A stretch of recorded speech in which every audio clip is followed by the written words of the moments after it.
Okay, so I'm a 34-year-old woman. I identify as white. I don't have a college degree. I'm currently unemployed, and I reside in the southwest area of Baltimore with my female roommate. I'm unmarried. I have two children, and I have a history of substance abuse. Okay, so hi, thank you for coming and talking with me today. Can you tell me a little bit about what's bringing you in here today? So I recently had a home delivery of my son at 24 weeks, but I had to withdraw his care because he was looked very under pain on top of all the machines and things. So I feel like it was my fault that he was born early because I used drugs. Mm, okay, that sounds incredibly hard. How did you get through that? Um, well, it's still very fresh and new. I'm just not really sure how to handle it. I was on my methadone, but I couldn't find it.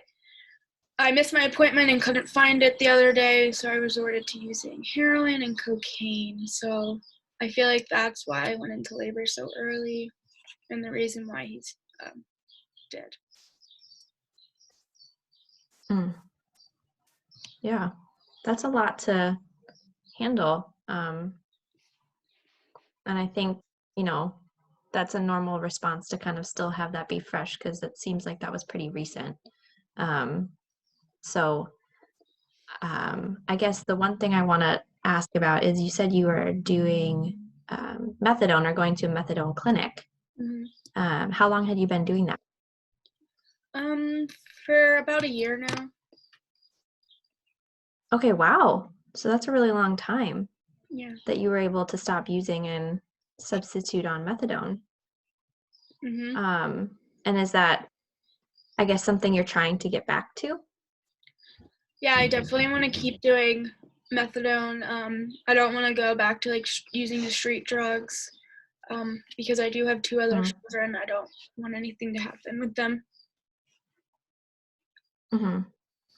Okay, so can you tell me about a time, or I guess when you first started at the methadone clinic, like what made you go forward with that change? Um, it was definitely just, I think, a smarter decision to have rather than going out on the streets and having to go in dangerous areas to try to find drugs. Especially, I didn't want to take my kids around the druggy areas and things like that. It was just easier to go to these clinics where I was also able to get therapy for like a little bit of anxiety and depression that I have too. Yeah, that's incredible. That's a really hard switch to make, and that took a lot of to do that. So um, I think that's really amazing that you've been able to do that and stick with it for so long. Um, so what I guess is do you see in your way of kind of getting you to do that right now? Well, I don't want to go back into any like treatment facilities or rehabs where I can't take my kids with me. Okay. So is there an option where you could take your kids with you? Are there facilities that offer that? I think so. Okay, because I think um, from what I'm hearing you say is it sounds like you want to do that. There's just some hesitancy with not wanting to be away from your children, which makes sense. Yeah. And I've tried rehab in the past, but it didn't seem like it was the right thing for me. Okay, can you tell me more about that? Um, I just went before to like a few, like two or three different places, and I would always leave before finishing my time at the program. It just didn't seem to fit.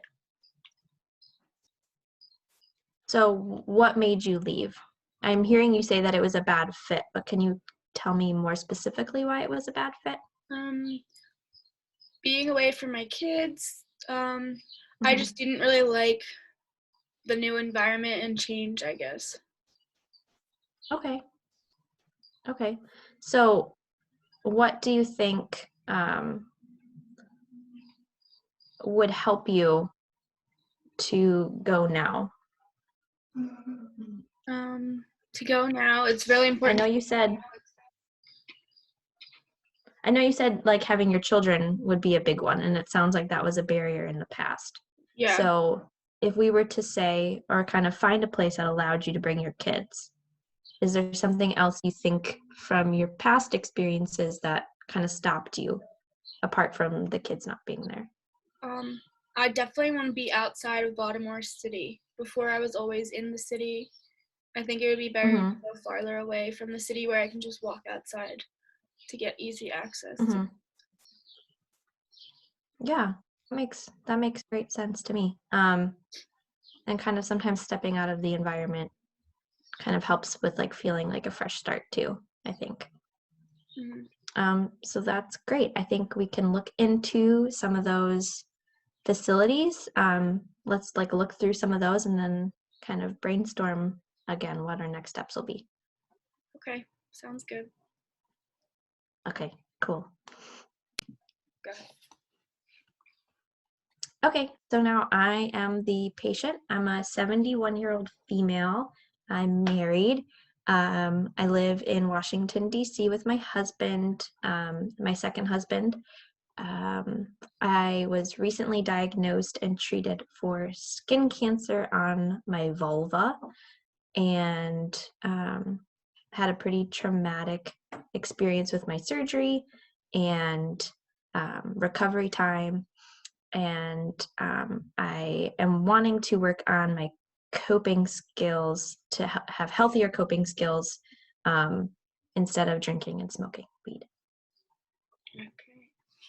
Um, so to start off, would you want to describe to me what like your perfect world would look like? Um, I guess one where I didn't have to go through my skin cancer treatment, um, and where I would just not have any stress anymore or any depression, and I would just be like able to handle everything by myself. Yeah. I understand it's probably so hard to try to deal with all of these things all at once. Can you tell me what kind of like coping or any like meditation or anything that you've used this far? So right now, I kind of just like to drink, like have a couple drinks at the end of the night. It helps me calm down. And then I smoke weed to help with my anxiety, Hmm. and I've done that for a really long time. Um, yeah, I mean, like I've tried meditating, but it just like seems like such a long time to sit for like 10 whole minutes, and I just would rather have a drink, you know. Okay. Um, how old were you when you started drinking, or how long have you been doing like daily drinking? Oh God. Since I was in my 20s, probably. Okay. I was married once before and then went through a divorce and then was single for a long time and just got remarried in my 40s. So, a long time. So you're very courageous to be revealing all this information, especially about all the different struggles, and sharing like your honesty. Um, so what other challenges do you think that you're facing? Um, I don't know. I know that I want to take better care of myself. Mhm. And I feel like with this recent cancer now, I'm just like very anxious that there's going to be more because it was misdiagnosed for a month and a half. And I Wow. was told it wasn't cancerous and it wasn't harmful. And so now I'm just like ugh, paranoid that there's more cancer growing that I don't know about. And Yeah. so I want to kind of keep that anxiety at bay. And my current coping isn't doing. So Okay. Have you tried any, like, just some guided meditations briefly on, like, your computer or your phone or maybe an app or something? um I don't think I have, no. Yeah. Okay. Well, you should definitely, I would encourage you to try some meditation like that. Or maybe just going outside in the fresh air to take some walks. That could always help cope with clearing your mind and how you're feeling. Yeah, I mean, are the meditations like really long though? Because that's my thing is like I have a hard time putting aside like 10 whole minutes to do it. There's definitely like short meditations. There's some that are just like 2 minutes, a few minutes. You can really pick from many different websites or apps what kind or what length of meditation that you would be willing to do. Mhm. Um, But then like what kinds? There's so many I get overwhelmed with trying to pick one. yeah.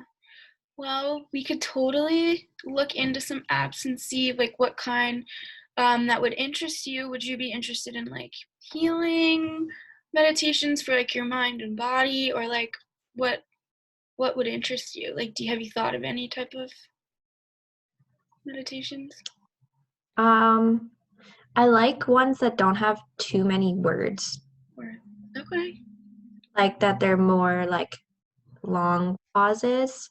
When I did it once at my synagogue before, like there was a meditation group that I would go to for a little while, but then the one leader had a really annoying voice, and so I stopped going. Um, but I liked when the one woman did it, and she would not talk too much, and there'd be like nice music in the background. okay. So it seems like you're really connected to your religious. Has Mm-hmm. going to your synagogue helped cope besides having the one bad meditation session? It sounds like the other meditation was working for you a little bit. Yeah, I think so. Um, Again, it's just like kind of getting there, and um, they don't always have the groups, and like sometimes I don't feel like getting all the way over there. But I've done some therapy with my rabbi before, and Okay. that was like kind of helpful, I guess. Okay. Well, I've really enjoyed talking to you today and getting to know you a bit. I think we could totally work on getting you connected to some different apps for your phone or on the internet, and maybe trying to figure out some good skills onto getting you out to your synagogue to be able to connect to the groups when they do have them. That sounds great. Thank you. You're welcome.